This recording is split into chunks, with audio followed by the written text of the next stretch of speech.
When you see an animal that is coming little bit distressed or something, best not to like interfere. And it's coming straight to you, just stand still and let the animal take its way. Even if an animal is coming trying to be very aggressive, you stand still, the animal will go its way. Shri mini Vasudevan, आपने आम लोगों को पशुओं के प्रति संवेदनशील बनाया है। पशु कल्याण और सतत पर्यावरण के विभिन्न पहलुओं पर आप अथक रूप से काम कर रही हैं। My name is Mini Vasudevan, and I have been the managing trustee of Humane Animal Society right from inception in the year 2006. Humane Animal Society has been responsible for starting the animal birth control program in the city of Coimbatore. We have also been doing the rabies vaccination drives here, and most importantly, we have been doing a lot of humane education.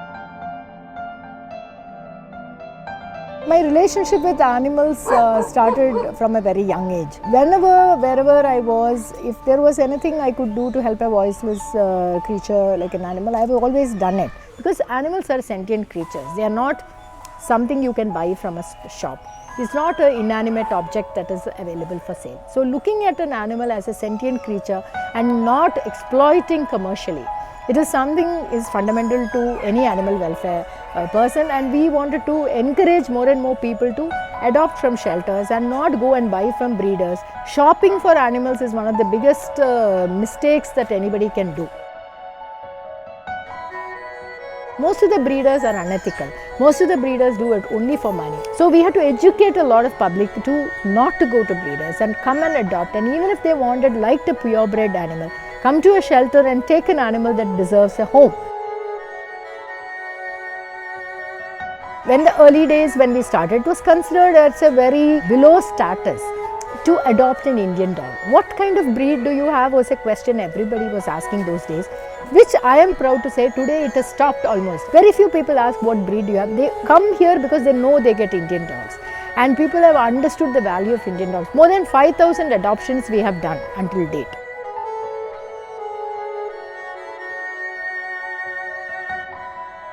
The number of people that have come forward, I mean, that has been phenomenal. The support from the city in terms of the people that have come forward, not only from the city, actually from all over the world. And through social media, whenever we promote a particular incident, the kind of responses we got and the kind of reactions we got from public has been phenomenal because of the stories that we were able to show. One person on social media saw a puppy that is there, and she lives in Switzerland. And she just said, I would like to adopt this dog. They paid for everything, and we sent the puppy to Switzerland. It's having a time of its life. And it is just, a post on social media saying we had an adoption drive. We had more than 50 adoptions, and then a few dogs were left behind. And she was one of the dogs that didn't get adopted. So how the life of the animal changed because she didn't get adopted. Coimbatore Corporation was mandated to start an animal birth control center in Coimbatore. So they identified the place, which is Siranaikenpalayam. They wanted to start the ABC program. So ABC is animal birth control, and that is to control the multiplication, proliferation of street dogs, to prevent nuisance to humans, and also to prevent the rabies as a disease. There wasn't enough training or exposure to the people who are running it to run it professionally. I mean, I didn't know much about veterinary science because I'm an engineer, but I've seen how it is being done. 2006 is when the organization got registered. So the whole place was offered to us to run the program on behalf of the corporation. So Blue Cross of India in Chennai is one of the oldest animal welfare organizations in the country. I visited there, I went and saw what all they are doing, what kind of trainings you have to give it to the doctors, what kind of staff you have to get, what are the basic infrastructural setup you need. Because we did not have money, resources or time. All of us are full-time working, all of us were engaged in so many things, but we had an overwhelming desire that we need to do something to help animals in the city. This last year, I was selected to receive the Nari Shakti Puraskar, which is the highest civilian honor for a woman, in the country. It is never my personal achievement. However, that really, brought to light what this organization has achieved, which is travelled far and wide throughout the nation, and the kind of significant impact we have created. So that is the biggest ever recognition we as an organization got and it actually brings to light the tireless effort of mostly our staff and our hundreds of volunteers and our donors.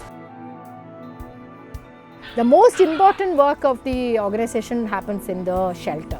So because that is where the rescue animals come, that is where the animal birth control surgery takes place, that is where our clinic is there, that is where most of the people work here. And we have 2 veterinarians, veterinary assistants, we have animal caretakers, animal handlers, somebody who prepares the food. So all of that takes place in the shelter. We do an outpatient clinic only to help people to help animals. Anybody who wants to bring their pet or a community animal can bring them, get the care, take them back and revisit without bringing them here and leaving them here. More than 100 rescues are today here in the shelter. It's way more than what we can handle. So how to rehabilitate them as soon as possible is something that we have to constantly think. The shelter offers the opportunity for people to come and volunteer. So we have all of that facility here. We have overseas volunteers who travel within the city, come and say, I want to offer my services when I'm visiting the city. So it is totally free. They do it out of their heart. You don't even have to tell them what to do. They come here and they do whatever is there to be done.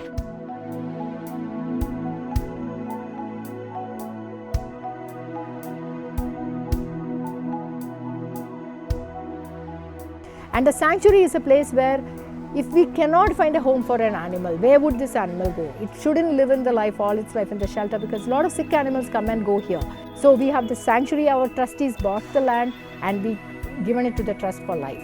We have more than 70 animals now, including a pony and a cow. You go to the sanctuary, you feel very happy because you see an animal that is paralyzed, coming to you very happily. It's showing its total happiness in seeing you. So that gives people also happiness. Sanctuary, we wanted a more educational experience for people to come and visit. Every single animal in the sanctuary, whether it is 3-legged or not having an eye or lost its vision, still adoptable, because they are living happily over there. So you show the people that it can live happily here and live happily in your home too. So one of the school correspondents who actually came to visit adopted 5 special needs dogs from our shelter and took those 5 dogs to the school because he wanted the children to see that such animals can live a full life. We also teach children how to avoid dog bites, how to behave on a street when you see a street animal. So that's very important because a lot of conflicts happen with children and dogs. Most of the time conflict arises because humans interfere with their lives. Whenever you see a female nursing or female as having puppies, is to best to avoid and go your way unless you know what you have to do, or you work with animals, in which case you can give food to the mother so that the mother can take care of the puppies better.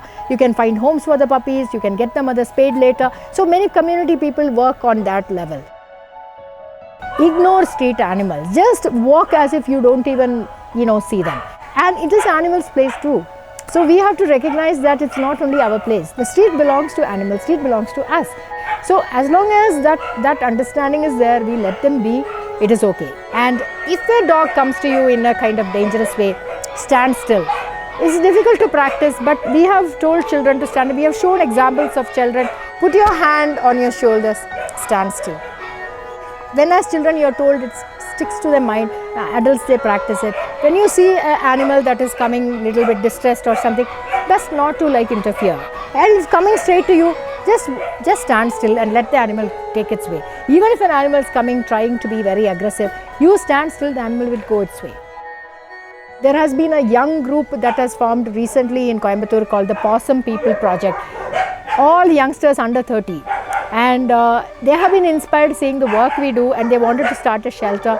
And the first thing I said was, never start a shelter. There is so much you can do outside of a shelter, and that is exactly what they're doing. They're going and they're forming groups in various communities, being more conscious and mindful of your surroundings, your environment, and these youngsters are doing exactly that. They are going into their own localities and making a difference. And I think that has been the biggest inspiration even for us, that we have inspired them, but we have been inspired back. So the ecosystem is a very delicate balance that we all hold. And as humans, we are very responsible. So that is the message that I have to give to the youngsters, to go above and beyond the materialistic world. Think and show kindness and compassion to everything around you, to understand the ecosystem balance. In a conflict between a human and an animal, it's always a human that wins. Even if it's not the animal's fault, the animal doesn't win. So we have to always keep that in mind. So, yeah.